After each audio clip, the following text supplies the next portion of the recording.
Thanks so much, Tyler, and welcome to all of you for joining us for this online conversation. What are we becoming? Spiritual and societal growth in a time of crisis. All of us at the Trinity Forum are really delighted to be able to partner with AEI and the Faith and Public Life Initiative there, headed by Tyler, as well as others. And we're really delighted that each of you could join us today. We appreciate the honor of your time and your attention. By any measure, we are in hard and surreal times. Right now, there's over 1 million people in America who are suffering with COVID-19, over 58,000 deaths from coronavirus, and far more have lost their jobs, their livelihood, their health insurance, their savings, and their sense of security. For all of us, we're facing new anxieties and uncertainties. We don't know what will become of us, but we know that things will change. We don't know what the new normal will be, or when, or if we'll ever get back to it. So it seems a particularly fitting time for us to grapple together with the title question that we're discussing today. Who are we becoming? And what are the opportunities for both spiritual growth and societal growth in this time of crisis? And we have an amazing group of panelists who will be engaging and grappling with this question this evening. Our panelists include Tim Dalrymple.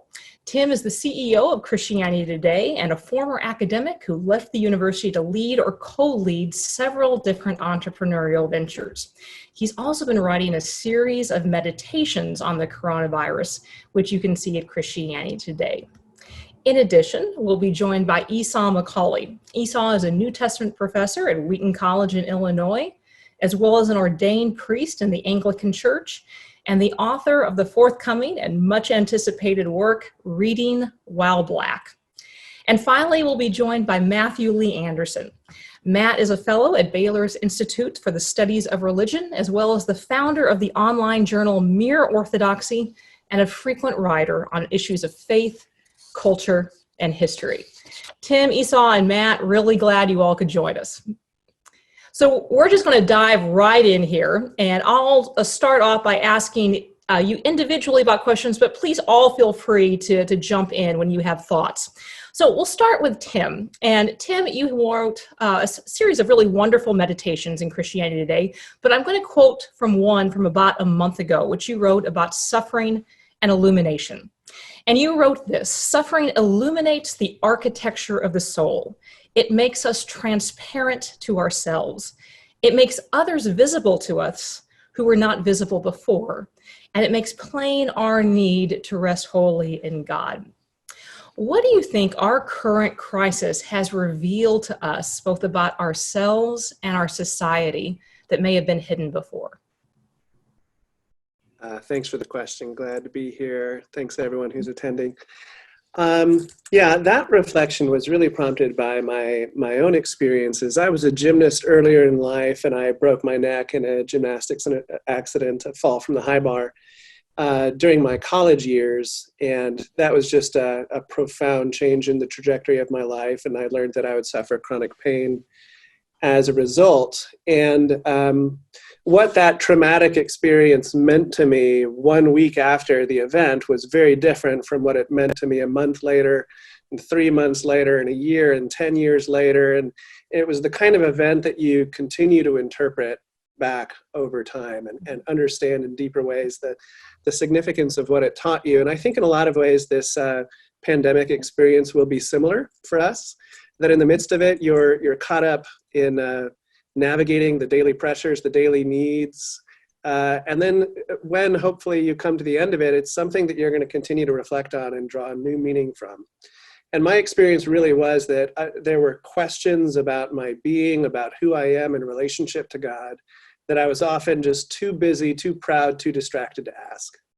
And I think today you see a lot of people who have slowed down enough, who have felt their own vulnerability enough to ask those really fundamental questions about who we are and how we relate to God and how we find meaning in the midst of this world. And just to pick the one that you highlighted, I mean, never has our contingency, our vulnerability, that our participation in that fundamental human condition of being vulnerable and at risk been so present to us And that hopefully is something that leads us, yes, it will prompt fear, but hopefully it leads us to rest in God and find our faith in him in the midst of this incredibly difficult moment. Mm-hmm. Matt, Esau, anything to add?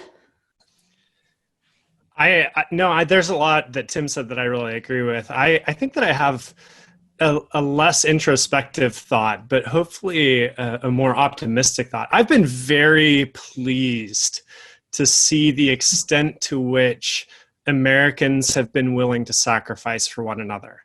I think we've heard a lot in recent years about decay and decadence and the decline of social trust.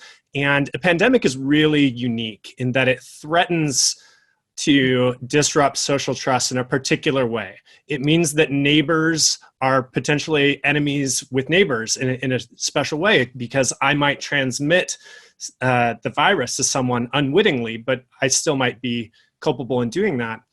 And by and large, Americans have responded in an extraordinary way. We have stayed in place for the most part. It hasn't been perfect compliance. We'll never get perfect compliance for that sort of thing, of course, but the extent to which many Americans have abided by the restrictions that have been imposed upon us, and done so not only out of fear, I think, but out of a real concern for our neighbors and for not spreading the virus to them, has been, to me, really encouraging. It's the sort of movement that I hope endures for long after this. Well, Matthew, it's funny. Maybe we're living in a slightly different America as far as the experiences that we're talking about. I do want to say that I have been impressed by a lot of the social distancing that I've seen people practice. And so that place, I think that we agree. But one of the things that I want to say is, I think the title, and I'm always bad at sticking with the rules, but the question is what is this revealed about who we are and what we're becoming? I feel like this pandemic has, to my mind, exposed the divisions that already existed in America and in the church.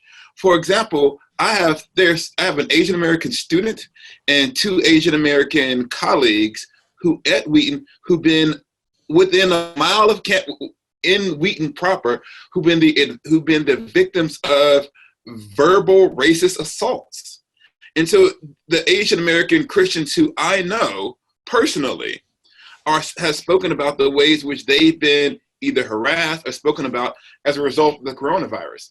The other thing that's been clear to me is, in story after story, at least in my context that I've read, about the disproportionate impact that the coronavirus has had on Black and brown communities in the United States. And so we often talk about this coronavirus as this great equalizer where we're all equally afraid, but there are particular communities that have historically been vulnerable, and that vulnerability is manifesting itself in the way that this is affecting our communities. You can look, if you go in Illinois, and you can do a map about where the coronaviruses are having the largest number of cases. And you can basically map it out economically. So in the poor suburbs, there's a higher density of cases. I'm in Wheaton, where there's more economic affluence, there's less cases. And if you go to Chicago, you see a huge amount. And it's not simply about population density, it's socioeconomic. And so what I want to say is, you see the long legacy of what's happened to people in this country manifesting itself in different experiences as it relates to corona, and in the way that this virus has been racialized in the United States. Yeah, so I just want to say, Esau, I totally agree with that. You're completely right. My optimism starts from a baseline of this thing could have created massive social disruption unlike what we have seen so far. And it still might, right? If we have food shortages and so on. So there is a baseline that I have where I think it's exposed everything that you've said. It's obviously not been pretty in lots of respects, but given that I think it could have been so much worse, I'm relatively pleased. I think we agree that actually, Matthew, let me follow up with you on that. I just want to follow up with you on that, Matthew, because you actually wrote a bit about this. And Esau, I want to ask you to jump in here in just a second as well. You wrote for a piece for Christianity Today to say that a pandemic could easily exacerbate the divisions that have wrecked American public life. It might allow the seeds of hostility to grow, turning neighbor against neighbor in a more explicit and violent ways. The presence of the people of God in its midst, though, is the only attitude to the ruinous distrust in our institutions and for each other. So I'd love to hear you say a little bit more about what you feared and what you see. And Esau, I'd love for your thoughts on that as well. Yeah, I think that I feared something like something close to total social collapse. A stay-in-place order for 6 weeks, 2 months of staying at home, introduces massive socioeconomic upheaval, unlike we have ever seen before. And that happening in the midst of already historically low levels of trust in government and our other social institutions could have been cataclysmic. Now, it's been very bad. There has been mistrust that has been extended. And Esau is absolutely right that communities of color have felt that disproportionately, as they have for many generations in this country. And I think that's exactly right. But the fact that we have had so few protests that we've had about the stay-in-place orders is, to me, encouraging. The protests have happened, and I disagree with the protesters, but they have been minimal relative to what even we saw in the financial crisis, I think, when the Tea Party was out protesting. And I think that that's a sign, and if you look at the statistics of the people who still trust their leaders and trust the stay-in-place orders and so on, there's more social capital there left than I think that I thought there was at the outset. But it's still very precarious. We still might see the worst outcomes. No, I wanted to say, I think that me and Matthew probably agreed more than my response might have indicated. I do think that he's correct that there has been a general, there's been a much higher kind of participation in social distancing throughout the country. And I've been encouraged by that as well. I guess I just think that what was discouraging to me is kind of the other manifestation of how this virus has impacted people differently. As far as social trust, I think that I remember when I was first being introduced to evangelicals, there was this huge emphasis on the dangers of postmodernism and the importance of objective truth that wasn't mediated through kind of standpoint epistemology and all these other things. And I find myself in this kind of, and then on a more progressive side, there was much more of, you live your own truth, and you socially construct your own truth, blah, blah, blah. And I now find myself in this strange situation where it feels like that entire conversation has been inverted. And my progressive friends are talking about, these are the objective facts that we need to, the facts don't care about your feelings. And my conservative friends are saying, you can't tell me these facts because your viewpoint is invalid. Therefore, whatever you say to me is because of the source of the truth, it is being rejected. And so I find myself confused as someone who's a consumer of information, who's trying to get at the truth of something that believing in a God who reveals himself as who makes truth available, trying to get at the truth to me now, even in the midst of a pandemic. It seems to me that even the pandemic that we're experiencing and getting to the truth of what is happening and getting an unbiased representation of that is not political, as someone who believes it is accessible, I found that to be difficult because I do still feel pulled one way or the other, that there's a political agenda behind the death toll being low and social distancing not being bad. And there's a political benefit that it seems that this goes really, really poorly and a lot of people die. So I'm even trying to get my head around, as a Christian, what is actually happening? Who do I trust to tell me about what is happening? And who is manipulating me is something I found to be relatively difficult to discern. Tim, I'd love to get your thoughts here. Yeah, I think both Matt and Esau are making excellent points. I really feel as though we're at a tipping point in how we as a society collectively understand this experience. And And I think we are storytelling creatures, and our identity is fashioned out of the stories that we tell about ourselves and the stories that we tell about our community and our people. And there was a moment there, really kind of once the studies came out that suggested that without any action, millions of people could die. There was a moment there where it felt like we were all kind of telling the same story, that there is this incredible threat. We all need to work together. We all need to do our part. Multiple countries, it's like, it may have been Bill Gates or somebody else who said, this is like a world war, except we're all on the same side. And it felt like that for a little while, right? But I think that the narratives have splintered. And so there are those who feel like, well, we avoided the worst because we took dramatic action. The experts were right. We were right to listen to the experts and to media and political leaders and so forth. We were right to just band together and say, we're all in this together. And then there's a different story that is that clearly this isn't as bad as it was made out to be. It's just another round of fake news, right? We were kind of duped into this, and there must be some sort of agenda behind it that is trying to bankrupt global economies and so forth, right? And so you see, and that splintering is along kind of some familiar political divides. And so I think it's open to be determined whether this is going to be something that unites us or something that just further drives us apart. And I think we as Christians need to ask ourselves what kind of role we want to have in that moment. Mm-hmm. Matt, I'm going to go to you. One of the hallmarks of coronavirus is the isolation that it has imposed on all of us. Doing our part necessarily involves social distancing. And isolation in many ways is its own form of suffering. And in a way, it disintegrates both the individual and a society. So from where you sit, how can the church, as well as parishioners, pursue social connection in the midst of isolation? Yeah, I think this is a really hard problem. I know it's certainly been hard for me to be isolated. It's been much harder for my wife to be isolated with me. Pray for her in her hour of distress, because it's been a very long hour for her. I do think that the reality is that the church has resources to bring to bear on isolation that no other institution does.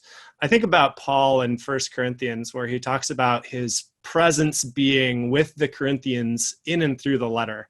And it's as though he's there with them in person. And that's a weird thing that the Holy Spirit can make possible, that the church is the only one that can do that. We're the only institution. We have the only institution that can unite people across space and time despite isolation. And that's true all the time, but I think we certainly feel it a lot right now. So I'm struck by the need to pray, by the need to surround ourselves with the great cloud of witnesses, especially in our prayers.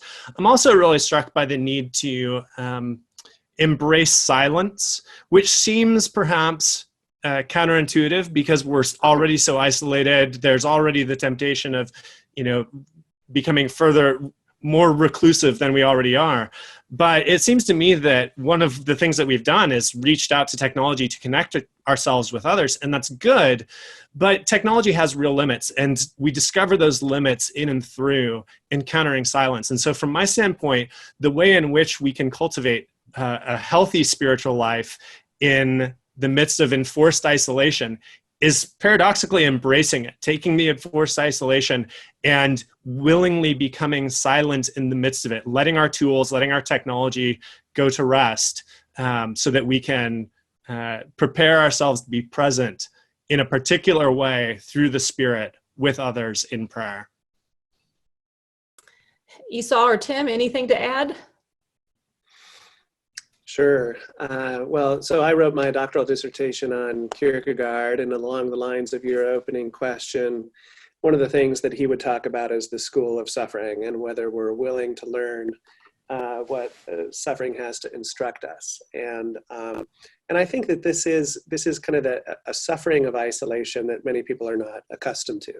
Now, I'm kind of a hardcore introvert, and even I find myself feeling, man, this is tough. This is really tough. And I ache and I yearn for meaningful engagement with other people, and not just engagement, but incarnate, physical, in the flesh sort of engagement. I'm not a touchy-feely kind of guy, but just being able to be there with somebody or go somewhere with someone and have an experience together means an incredible amount. And I think it points to a very fundamental theological truth about who we are, and that is that we are relational beings, and we are created for relationship. We're created for community. We're created for covenant with one another and with God. And that's becoming just, painfully apparent today. There was a Stanford professor said, don't call it social distancing, call it distant socializing. And I think that is kind of a helpful, flip of expectations here, that we are finding creative ways to engage with one another. But I think we're all looking forward to the opportunity to do so in the flesh again soon. I would say there's two things. One is I want to say to my single people or friends who may live alone, I know they experience a particular kind of difficulty that is different than me, who lives with my family, my wife and my family. So I've tried to make it a point to text, call, and just check in on my single friends, especially those who don't have roommates. The second thing that I think that is important about this, there's actually two more things I want to say. One is I think that this is real, and you talk about what is this revealed? I think that it revealed the kind of idolatry of families that have existed in evangelicalism for a long time. Because we've always said that, what you really need to do is to get married and have kids, and this is the amazing thing. And I'm not saying that our spouses and our children aren't amazing for the people here who may be married, but the very longing for something more, right? Even the people who are quarantining with families and say, I love my children, I love my spouse, I need to talk to my friends, shows that marriages and children were never meant to be the fullness of the human experience. And this idea that it is not good for man to be alone or for a person to be alone was not simply about the fact that we need to find someone to marry, but that Christians were designed for a robust and holistic community. And so one of the things that I've been reflecting on is the fact that we need friendships, Christian friendships, to fill out what it means to live a full and holistic life. And so one of the things that I think that it has established is the importance of a multitude of human relationships that aren't simply romantic in their ethos. And I also think that it's given people a real opportunity to publicly express emotions in the way that I think that they have, and especially around the stereotypical understandings of manhood and this idea that you keep things inside.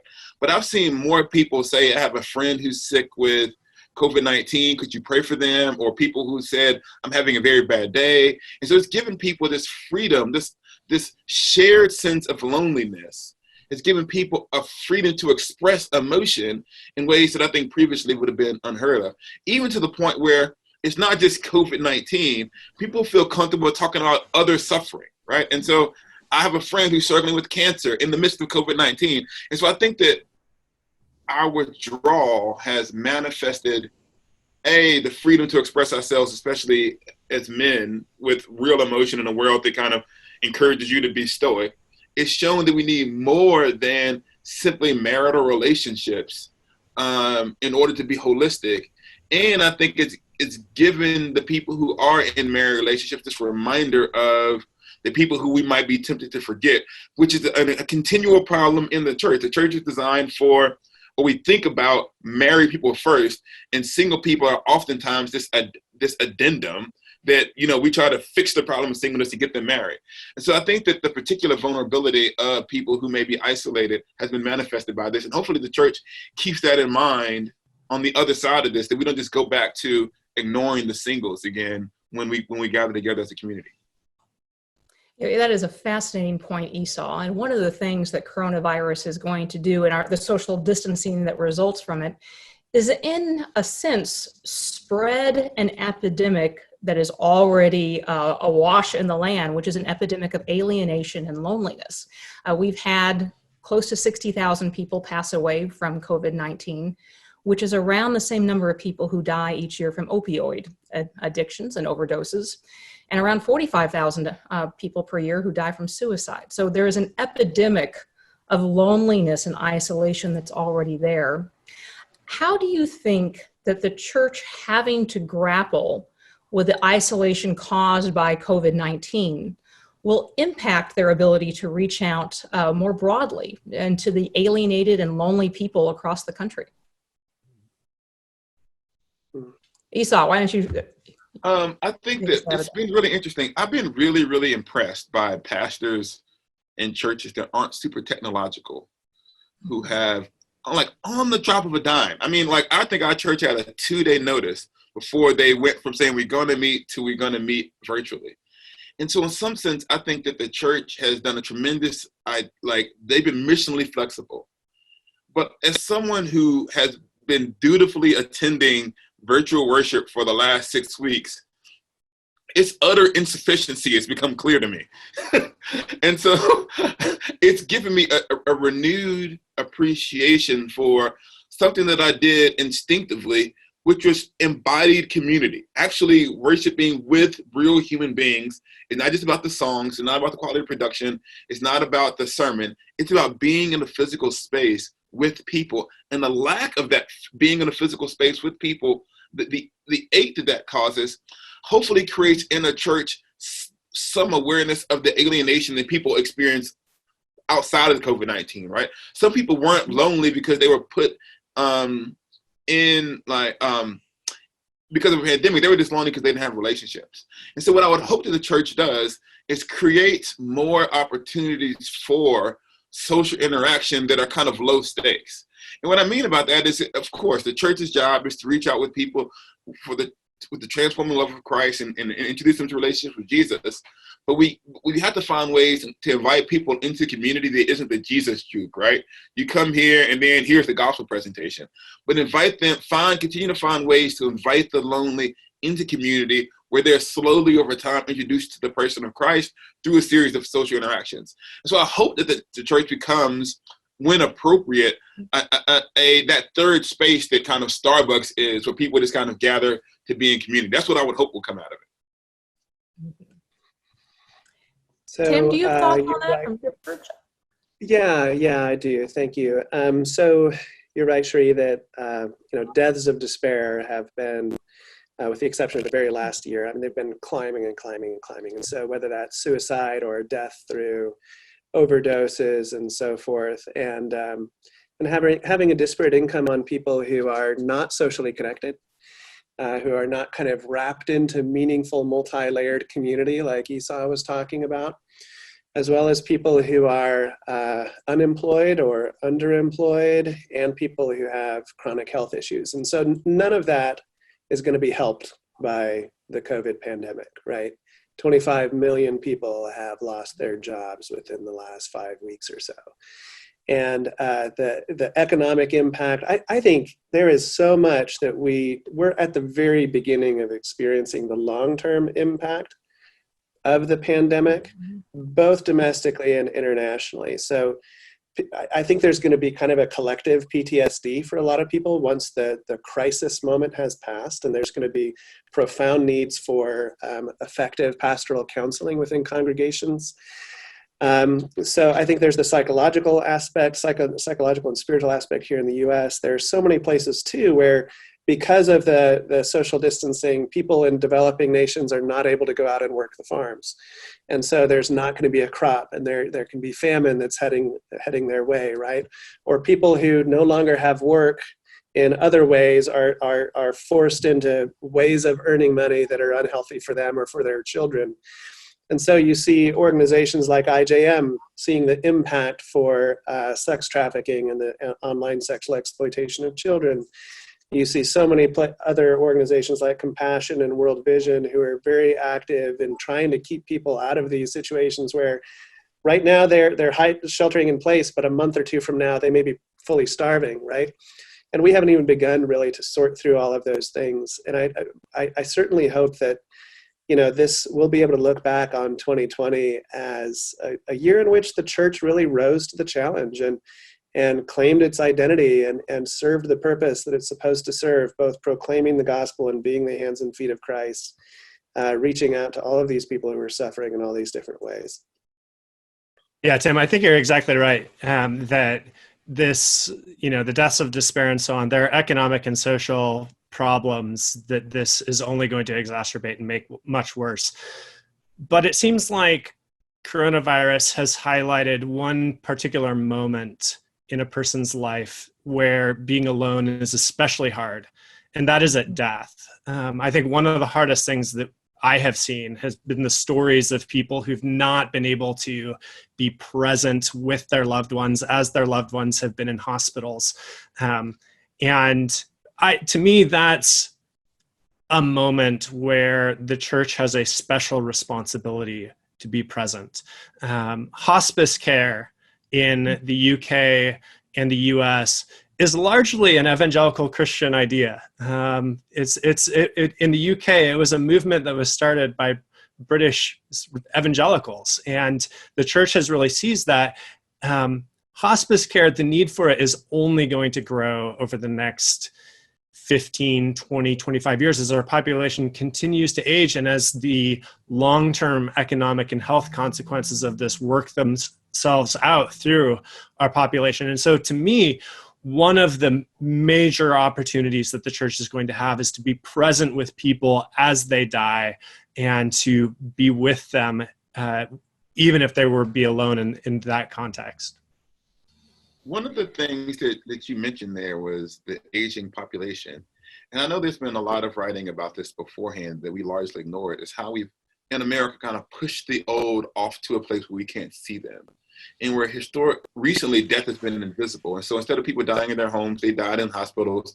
And when our parents got older or our grandparents, we kind of sent them away to these places where we were assured they're being well taken care of. And it was out of sight, out of mind. And there is a profound loneliness that was happening amongst the elderly before the pandemic. And so I do hope that one of the big questions and this is one of the things I think that Matthew was encouraged about in the opening, that we were told that this disproportionately impacted the elderly. And the immediate idea that I don't want my grandparents to die, therefore I will sacrifice for them, gave rise to a sense of compassion that I think is encouraging. Well, I hope is on the other end of this, we don't just say, oh, elderly now get to live, and we will send them back to isolation. I hope that we'll continue to find ways to invite the elderly into community.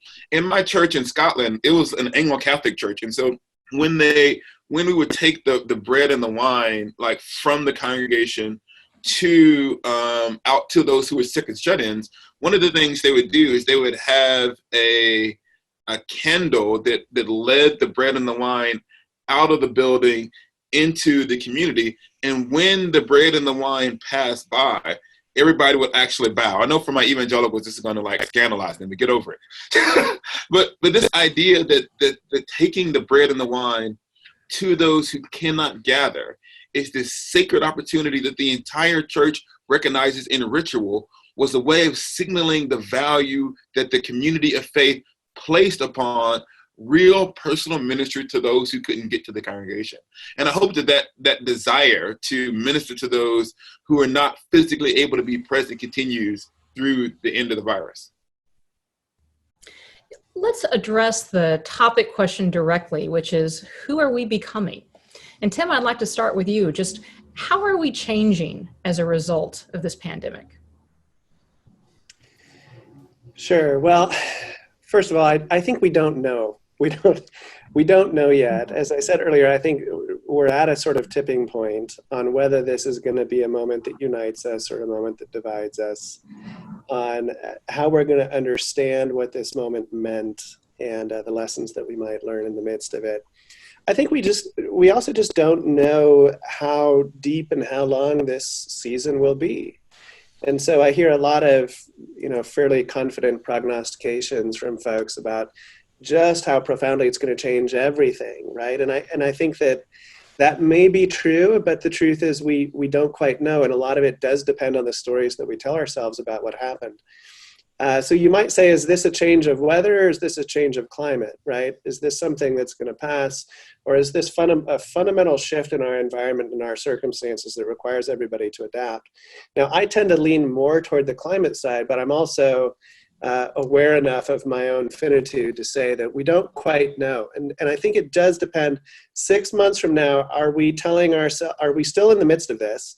And are we telling ourselves that this has really exposed some things that we all need to learn and to wrestle with?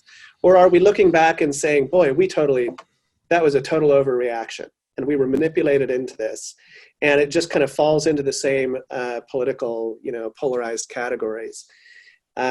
So my hope is that, well, let me start that sentence over. Christians, we in the United States have been relatively guarded from terrible catastrophe, right? By medical advances, by financial abundance, by friendly neighbors and broad oceans. But we're now joining with the vast majority of Christians historically and globally who have been faced with occasions of mass death, right? Whether that's in the form of invasion and war or plague. And I do think that this is a real, it has been the case throughout history that Christians have demonstrated extraordinary courage in moments like that. And this is one of those moments when showing courage in the face of fear, showing faith in the face of fear, can be a source of inspiration to believers and also attraction to unbelievers. And so I hope that whether it's a year or 2 years from now, we're able to look back and say that, this generation of Christians, like many generations of Christians before it, demonstrated its faithfulness, demonstrated an extraordinary willingness to self-sacrifice, and in that way, won credit for the gospel and attracted people to Jesus Christ. Whether we get there or not, I don't know yet. That's really up to us and the things that we do now, between now and the next year or two. Matt, Esau, anything to add? I'm trying to be honest. So I am not sure that everything is going to change on the other side of COVID-19, but I'm not a doctor or a scientist. And so that will manifest itself. The social stuff is going to that'll show itself in the fullness of time. So I have no predictions there. I am skeptical about the ability of the church, and I'm speaking here, and I know African-American Christians aren't a monolith, but I got to speak from the tradition. We have spoken for decades, if not centuries, about the systemic issues that affect our communities that aren't simply manifestations of personal choice, that there are systems in place in society that lead to disproportionate impacts of everything on communities of color. And we're seeing this manifest itself again in the coronavirus. And the same talking points that have been trumped out or brought out every single time African Americans talk about systemic issues are being brought out in response to the African American complaint about the coronavirus. So it feels like that the complaint the African American community has had historically about the personalism of evangelical approach to ethics is just playing itself out again now. And so I would hope that there would be a serious engagement around the systemic issues that lead people into poverty and keep them there, and the factors that keep them there, and how this makes almost everything that happens disproportionately impact our community. And I am not sure that the basic idea that Paul talks about, we bear one another's burdens and so fulfill the law of Christ, that part of the Christian community means that because we're baptized in the same body, we're in these things together. That togetherness that I would hope would manifest itself in the church is once again breaking out along political lines. And I wish, and I could say that there's a change, and I do think that there's progress, but I still think that when people see, there's a disproportionate impact that African Americans dying for coronavirus because they have historic underlying conditions. Well, then that means that black people made a series of bad health choices, and they don't know about things like food deserts and why we don't have access to easy access to healthy foods and the easy access of McDonald's, and why there's all of these things in our communities and why our communities are shaped where they are. If we can't have that conversation, then you have the same historic divide of people who share the same core theological convictions about the scriptures, about who God is, about what the church should be, divided. And I would hope that at a certain point we could kind of come together, but I don't see that. I see the same talking points playing themselves out over and over again in the church as relates to this virus and the impact on the communities. And I know every single African-American pastor I know and I talk to has had someone who's died of the coronavirus. And I was talking to, in our diocese, in our denomination, all of our bishops, and I'm glad that they're alive, every single one of our bishops are still alive. But in the Church of God of Christ, there was a news story in the Washington Post about the number of bishops in that denomination who passed away. And so those are the kinds of things that I would love for the church to wrestle with within the people who believe in the scriptures, right? This community will be the people who deal with it, and not simply you can turn to progressive Christians when you need justice issues, and then when you want to talk about how great the Bible is, you turn to evangelicals. I wish we would get out of that, but I see it playing itself out again. Mm-hmm. Yeah, I only have similarly, I don't know if they're pessimistic thoughts, but, Karl Barth, who's mid-20th century theologian, is writing in the shadow of World War II. It had just finished, and he has a section where he talks about whether or not anything will be different as a result of World War II. And he's in Europe, and he's looking around at the secularization of Europe and so on and so forth. And he has this line where he says, according to the present trends, the morning after the Day of Judgment, we'd all go about our business as though nothing had happened. And then he cites 1 Kings 19, where Elisha is in the cave, and he says something like, "The Lord was not in the earthquake, the wind, or the fire. He really was not." And I think that there's a temptation to look at this sort of event and think, the word of the Lord is going to break out over the land and everything is going to be different as a result. But we are extraordinarily recalcitrant creatures. It's very hard to get us to change. And I think all the systemic things that Esau was talking about are very deeply rooted in particularly the white American consciousness and are going to be extremely hard to uproot. Maybe this is where you can sort of reach a point where you can get so pessimistic that you become perversely optimistic, right? Maybe things get so bad, right? Famine breaks out that everything collapses and we are in a situation where we actually do have to rebuild from the ground up. I don't think we hope for that, but I am pessimistic that much will change. We're going to go to audience questions in just a moment. But before we do, I want to poke just a little bit at Esau and Matt's pessimism and note that at different times in history, things have changed. There have been events that have defined generations and shaped generations. Do you think this will be a defining event for our generation? And do you think it will change us at all? And what needs to happen to start whittling away at the systemic change that you're talking about? Well, when I talk about hopelessness, I'm not hopeless about the church. I mean, the Bible makes very clear statements about the future of the church and what God's going to do in and through her. I am pessimistic about the cooperation between kind of the African-American Christian tradition and that's held at a high view of scriptures in the evangelical tradition because of the way that they view the events that happen. And so there's these interpretive grids that we keep repeating over and over again without much kind of give.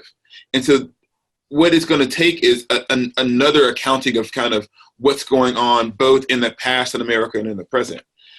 And so, like, that's the thing that I'm skeptical about. And I wish that something like this could kind of push through, or that we could get to a place where more evangelicals were able to see the kinds of things that I was talking about. As far as whether or not this is going to change us, I think that it is. I think that we have historically in the United States been confident in our ability to defeat everything. And this virus has defeated us in the sense that we couldn't just solve it through American ingenuity. Like everybody else, we had to go to social isolation. And so I think that this kind of American pushing through everything even for the people who have been defiant, I think there's a reality that I will live with for the rest of my life, saying this could all stop at any minute. And I'm going to be honest, I've heard all kinds of stuff. You should have 6 months of, savings for an economic catastrophe. I was like, there's going to be no economic catastrophe. This is America. It's going to, like, the economy will be the economy. And so I think that I will never have the confidence that things will always be the way that they are, in the way that this has changed everything. So I think that part, the shaking of American arrogance, I think is something that will at least sit with us for a generation. Mm-hmm. Right. And that's good. We should have our hope in God, not the economy. Esau, I hate to disagree with you. I really do. But I actually think that that's the one thing that won't change. Okay. Look, I do think it's a defining moment for a generation. 9/11, I was a freshman in college when 9/11 happened. And that was a defining moment for people who are roughly my age, and for many others as well. But when I think about people who are that age, people, my college freshmen who had to go home in the middle of the term, like it's a very defining moment for them. And I think that they will look at the world in a very different way. My hope is that they'll look at the world in a way where they realize that they need to build. Mark Anderson, who's a venture capitalist, had a really, I thought, insightful essay on the way in which American society over the last 30 years actually hasn't built things. We've not prepared. We haven't built up the infrastructure that we would need to respond to something like this. And my hope is that, in one sense, this will reawaken the American sense of ingenuity and let's get it done. And we need to rebuild these institutions, and we need to do that together, and we need to do that in a way that brings everyone in. But I think there is going to be a lot of rebuilding that we're going to have to do. And we need a generation of young people who are confident that they can do that and who have the skills to do that. And so I'm hopeful that that's how people will respond to this. Cherie, I'll just, again, kind of preface this by saying it all depends on the stories that we tell ourselves. So my children will certainly remember their time in quarantine, right? Will they look back on it as something that was kind of the beginning of a fundamental shift in the dynamics of our culture? Or will they look back on it as this overreaction that was just a season of irrational activity, right? That is best kind of left behind. There aren't really lessons to take from it, except that we can't trust the experts. And that's why I think that's why the kind of the bifurcating of these two narrative streams really concerns me, because I think it's going to lead to people occupying fundamentally different visions of reality even more than they already are, right? You have these facts and you have alternative facts. You have these stories and you have alternative stories. And by calling this one facts and this one alternative facts, I'm not saying the one is right and the other is wrong. I'm saying that we're living in different factual worlds, or things that are facts to us, right? And so it really depends on kind of the communities and how they raise the children, and how are they raised to understand this particular moment. Now, I just want to affirm I think it's fundamentally, it's a task for us. So when it comes to something like racial inequalities, and this is a teachable moment in the fundamental systemic inequalities of our culture and of our society, where you're seeing the disparate fatality rates. You're also seeing, so many white churches were able just to kind of flip a switch and go to remote services and online giving and make a relatively seamless transition. And a lot of those churches really have not been hit very hard in the offering plate. I know a lot of churches around here that have actually seen their giving increase, right? But then you have other churches that have seen 50% decreases, that have not been able to kind of marshal all the same technological resources together. And that's been disproportionately African-American churches as well, right? And so that's a result of our history as well, a result of systemic issues. And so, just very briefly, if you go back to slavery, go back to the role of the church, and there were churches that fashioned around slavery a kind of a a theology and ideology of racial inferiority. And even after the institution of slavery was legally abolished, that theology and ideology continued, right? And it continued to shape activity and shape legislation and culture for a long, long time. And it's mutated, but still around with us today. And so a lot of it, I think, I see people shifting their theologies and creating ideologies around what is happening in this moment, even the past 3-4 years politically. And anytime that we're bending our theology to justify a certain regime or a certain way of doing things, the long-term consequences of that, even after a particular administration is gone or a particular moment is gone, the long-term consequences of shaping people's thought world are really profound. So we have a bunch of questions lined up from our viewers and listeners, and just wanted to remind everybody that not only can you ask a question, and if you're new to Zoom, the Q&A button is right in the bottom center of your screen, but in addition to asking a question, you can also like a question.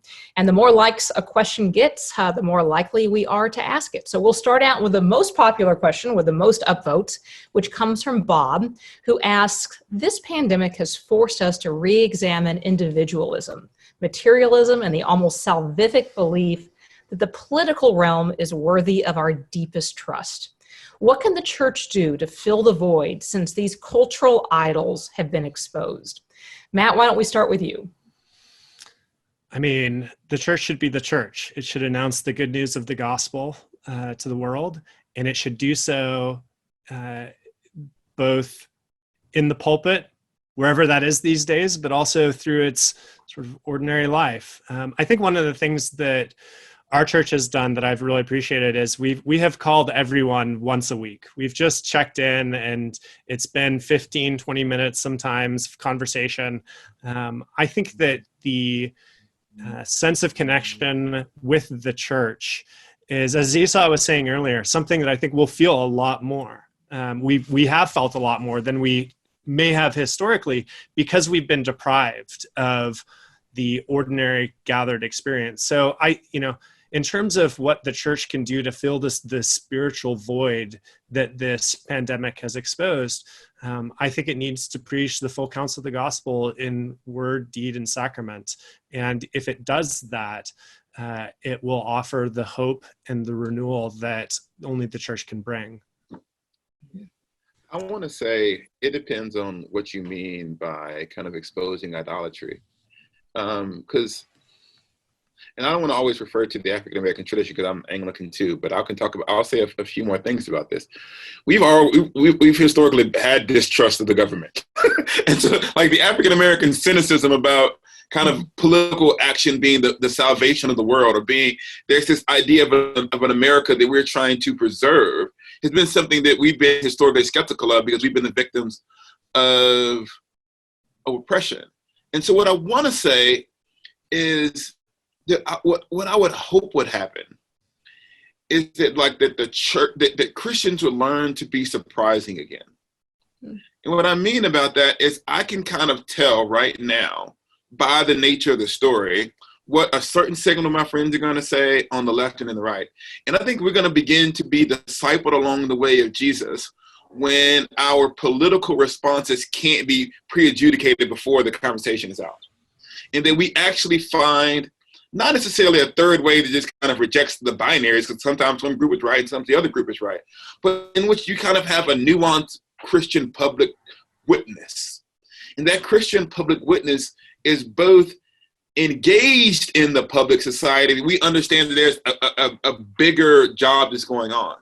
So I always figured like that the church is engaged in its evangelistic mission to convert people to the transforming love of Jesus. But every now and then the state gets in the way. And so we step in and we kind of say, get out of the way. We're trying to do this Jesus stuff. And this particular policy that you have in place is hindering this work, or it's saying something false about what God says people are. Stop this. And then we kind of continue on. If the church is consistently seen as the conscience in society, telling society that the ultimate questions are the questions about who God is, and any time that the government kind of exceeds its God-given boundaries, regardless of its political camp, we have the courage to step forward. I wonder, and I can speak from my context, I wonder what's going to happen in 2020 regardless of the election, right? If we've expended a tremendous amount of energy opposing Donald Trump, which is largely what the African-American community has done, and you get a Democratic government in place, what about all the ways in which this Democratic government are now going to impinge upon the things that the people of God find valuable? And so I hope that we keep that same energy and saying, here are the ways in which we oppose you, while at the same time continuing to focus on the church's primary mission, which is inviting people into the loving relationship with Jesus. So that's what I hope happens, but I'm afraid that we're going to continue in this predictable binary that to me is not even intellectually stimulating anymore. Mm-hmm. Cherie, I'll just add very briefly. I've spent most of my life in secular contexts and in non-Christian contexts and kind of not within the evangelical subculture, and whether that was at secular universities or in the sports world and et cetera, the evangelicals were largely regarded as a political action group, right? Evangelicals were known for their political alignment, their political advocacy, and as you know, I mean, CT's on record of expressing concern about an over-identification with one party, and I say this as a conservative, and just that we're called to have a prophetic voice and a prophetic role in relation to both parties. And because there was such an alignment with one party, you know, the way in which Donald Trump responds in this moment is largely seen as the way in which evangelicals have supported him to respond, right? But this is a moment when I certainly want to be a part of calling the church to remember that the fundamental role of the church is the proclamation of the gospel and bringing the kingdom and the character of God into the world. It's not about getting a certain person elected. I have no guarantee that somebody from the other party would have done any better in managing this situation, right? These are not our saviors. We have one savior, and that's Jesus Christ. And so we want to imitate him and bring him forth in everything that we do and say. And if we can become known in this moment for acts of sacrifice, acts of love, acts of courageous faith, then that's going to be so much more powerful to rising generations that we really want to consider the gospel. So our next question comes from Greg P. from Nashville. How do we build bridges across locations, city versus rural divides, while also focusing on loving and caring for our community where we are? Esau, why don't you start us out on that? Oh, man. I think that there's a tendency in evangelicalism to emphasize relationships. And so they kind of say, well, you should be friends with the rural church down the street, or you should be friends with the Black person down the road. But we don't always take into consideration the emotional weight that the person being befriended has to bear, right? So I can't befriend every white evangelical who wants a relationship with a Black person. So that's a pedagogical, or any city church that wants to come and now do outreach in poor or in rural and impoverished communities. So I would say the most important thing that you need to understand is before you engage, if you want to build a relationship, you must show enough information to really be educated. So I would say it's like, I always have the most in-depth relationship with people who've already shown enough interest in me and my culture to learn before they came to me and didn't expect me to do the pedagogy. And so I would say if you're in a city and you're saying we want to reach out of your relationships to rural communities, learn a little bit about rural pastoring first and what's it like to minister and evangelize in a community that doesn't have the same turnover and the dynamics and the stressors and the realities of those communities. So then you go in as an informed learner. And so I would encourage, and maybe, forgive me, this might be the academic in me. Learn about the person or the people to whom you want to minister, and don't expect them to educate you. And then begin to find ways in which that relationship is reciprocal and not simply, I'm going to this place on a field trip to get some kind of education that will deepen my own sense of awareness about the world. And so I think that seeing relationship as partnerships, not pedagogy, that are front-ended by education and that are long-term in their in their purpose. So it can't be like a field trip to learn and then I'll spend 6 months there, because you're not going to get the emotional payback that you expect to get.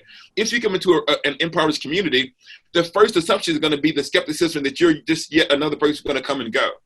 And so it's only through a long-term relationship that you build trust. And so if you need this immediate feedback of, we're so grateful you're here, here's all of the things we wanted you to learn, and you've done all of this in 12 months, you can go back to your life, that's going to be a disappointment.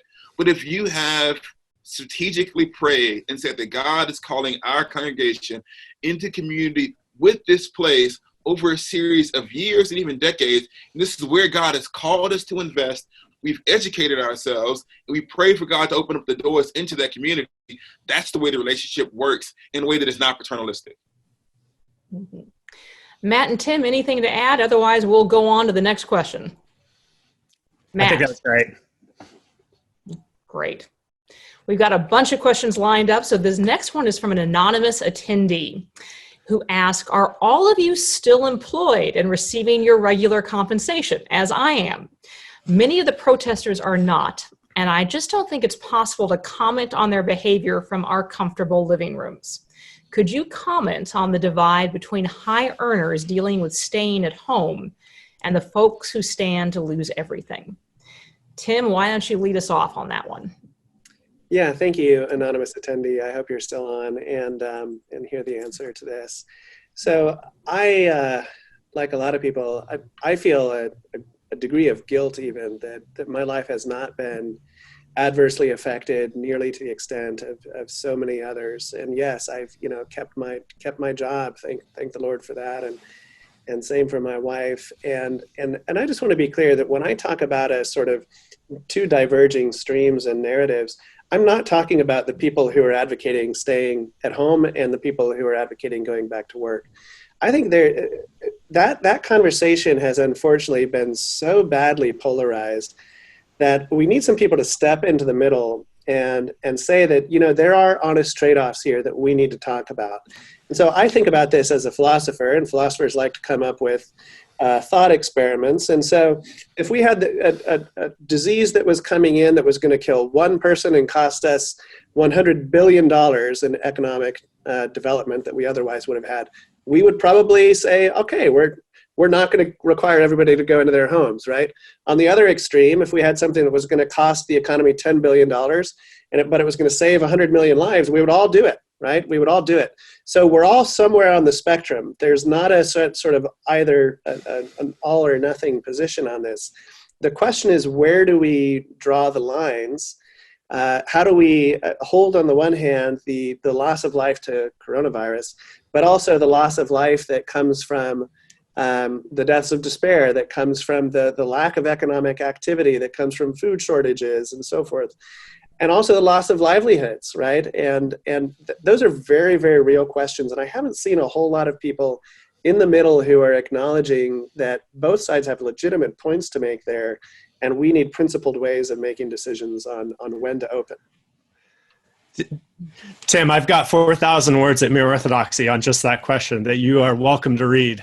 I think it's a great question. I mean, I mentioned the protesters, and I hope that the audience didn't hear me being flippant towards them, because I actually have advocated for much more information from our public officials. I live in Waco, Texas, and I think that the amount of information that they've given us to justify the stay-in-place order has been insufficient. And so I've written op-eds in my local paper advocating for more information to make sure that the stay-in-place order was justified by our leaders, in part because I think if it's not, then I actually feel a great deal of sympathy for those who are protesting it, in part because, I have multiple people in my life who have lost their jobs because of this, one of who I've had to both help with rent and provide food for over the last 6 weeks. So these are extraordinarily complicated decisions. As Tim said, there are certain trade-offs that people can make. I do think the whole conversation as it started was really poor, really, really poor, as Tim says. And I think that, like, as we think about how we now move forward, one of the major questions that we're going to face is, do we have the wherewithal to care for those who are especially vulnerable whilst still ensuring that people's livelihoods and vocations are not destroyed more than they have? I think that that is obviously the question. And I don't think that we have a healthy public discussion about how to answer that appropriately.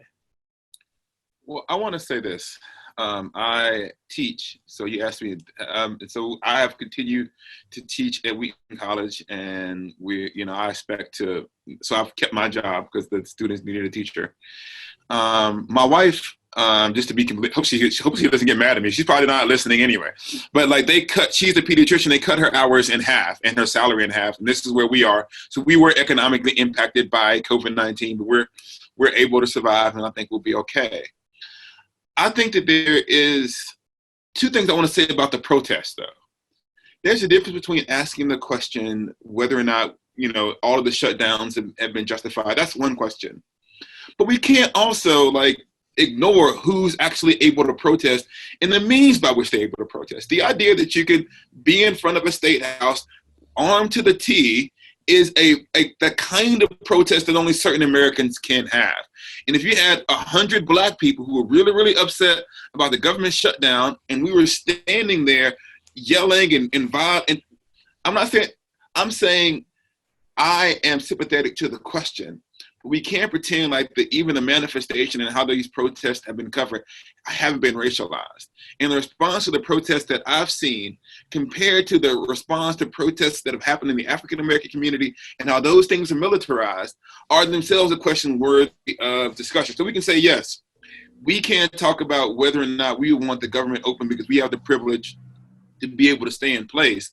If we're also able to acknowledge the robust public pushback on government activity that is happening by these protesters and the confidence with which they can do that safely is also itself a manifestation of privilege. And so I don't think it's fair to say that we're sitting in, and I'm not assuming hostile intent. What I'm saying is I'm not sure that it's fair to simply say that we're able to sit in our ivory towers and we can't look askance. I can just tell you when I was looking from the video coverage that I saw of the protests saying, wow, I can't believe people feel comfortable to do that. As a Black man, I'm going to stay myself in my house. And so that's at least how I respond to when I saw the protest. Honestly, I felt like I was shocked by the confidence that you could just go to the government, demand certain treatment, and be able to receive it, or at least hope to expect to receive it, and be able to voice those things in the public square. So our witching hour is almost here. We're going to take one last question. And then before we go, I'm going to ask each of our panelists just to give a 1 or 2 sentence summation or a last thought. So our last question is from an anonymous attendee who asked, the idea of, quote, who are we becoming also has to do with a particular vision of, quote, what do we want to become?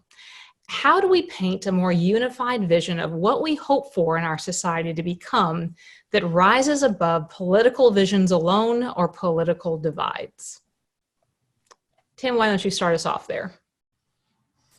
I'm not sure that we have to develop it ourselves. I feel like it is the vision of the kingdom of God that the church needs to do a better job of teaching and proclaiming.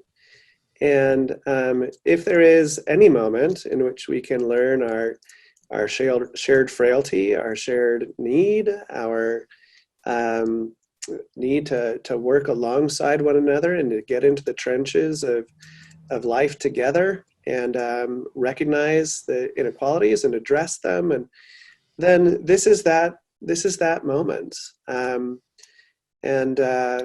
So I think there are valences of this question that we should be asking ourselves individually, of what is that vision of the self that I want to become? Who do I want to be in this moment? How can I be who God's calling me to be?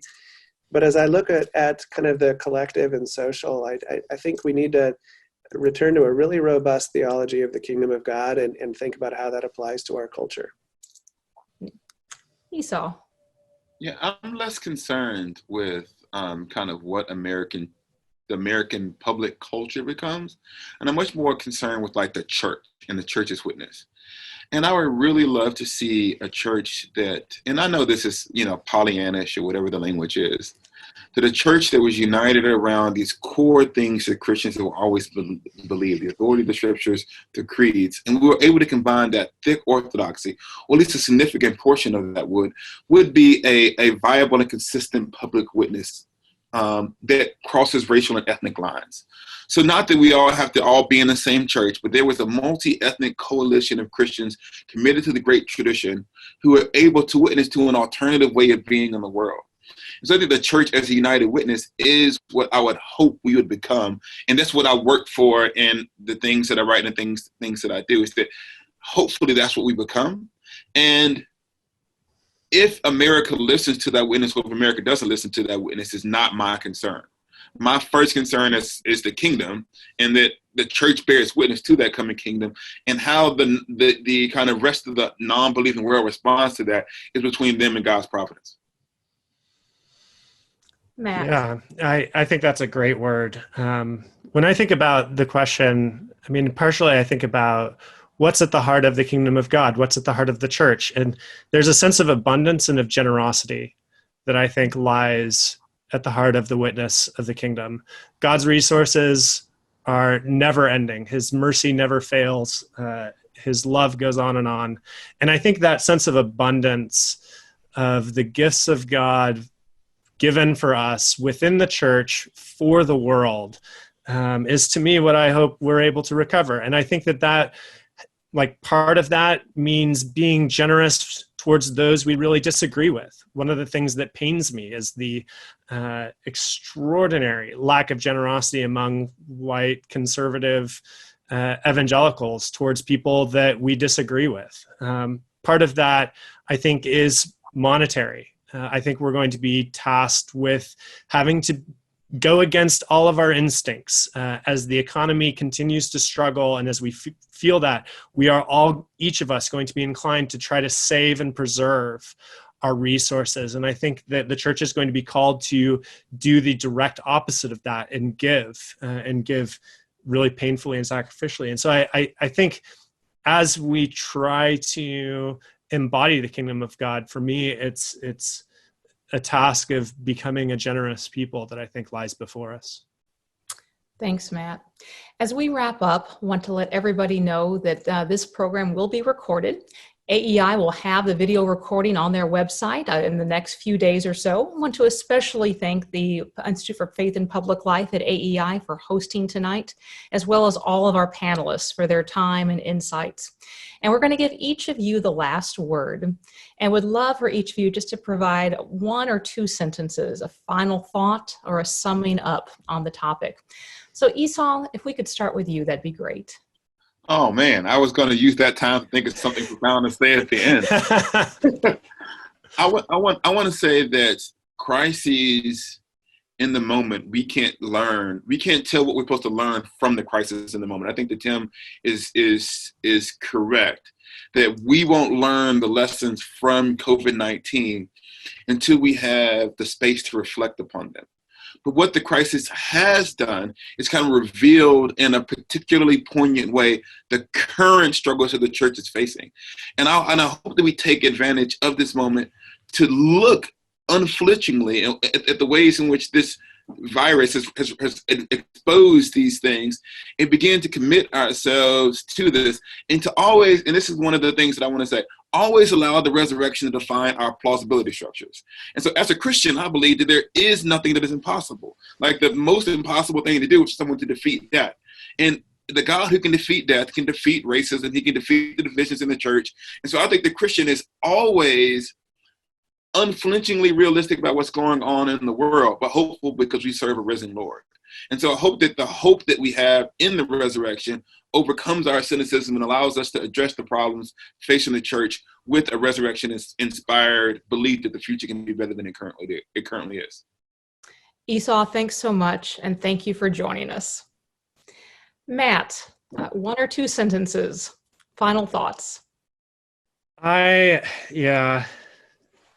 think that as stay-in-place orders are lifted and as we re-enter society, we never left it. As we go out in public, as we leave our homes and encounter one another again, I think that a lot of people are going to be acutely conscious of their bodies in particular ways, in ways that many people have felt their entire lives, but many, especially white, middle-class men have not felt. And I think that like there is going to be this alivened sense of the presence that we have as a people and the opportunity that we have to be good to one another is, to me, like, it's a huge opportunity. It's the biggest opportunity probably of that I've ever seen in terms of our lifetime, to do good within this world as embodied people with one another who are really suffering, who are really in need, who really need food handed out. And so I think that the time is coming when we're going to have to risk a lot of our comfort and be there for those who are in need. And I think I'm excited to see what will happen. Matt, thank you. Tim, final word. Well, it's been great to be here with you guys and to reflect with you and to learn from you. So thank you to everybody who participated. There's a quotation from Frederick Buechner that I like, that even the saddest things can become, once we have made peace with them, a source of wisdom and strength for the journey that still lies ahead. Corporately, as we think about ourselves as a church, I would join with Esau in affirming that, God, ours is a God who delights in exploding our very small conceptions of what is possible. And the blood of the martyrs, it's not just the blood of the martyrs that is the seed of the church. It's the blood and the sweat and the tears of every person who makes extraordinary sacrifice, who demonstrates great faith in the midst of very scary circumstances. That's the seed of the church. And it is entirely possible for the church today to be who God calls it to be and to have that kind of impact on the world yet again. And then I'll just close on a personal note. I know some of the questions have addressed kind of personal things. This is kind of for a lot of people, I know they're finding it to be a helpful reset, right? The pace of life can be so unrelenting that now they find themselves with the opportunity to fill their lives once again with healthy spiritual rhythms. And so I think that's an opportunity to take advantage of too. And it's only to the extent that we as individuals are rooting ourselves in the Word and rooting ourselves in spiritual disciplines that we're able then collectively to be the church that we need to be in this moment. To all of our panelists, thank you so much for your time, your wisdom, and your insights. Thank you to AEI and the Institute for Faith and Public Life in hosting and organizing tonight's program. And thank you to all of you who have joined us. And good night.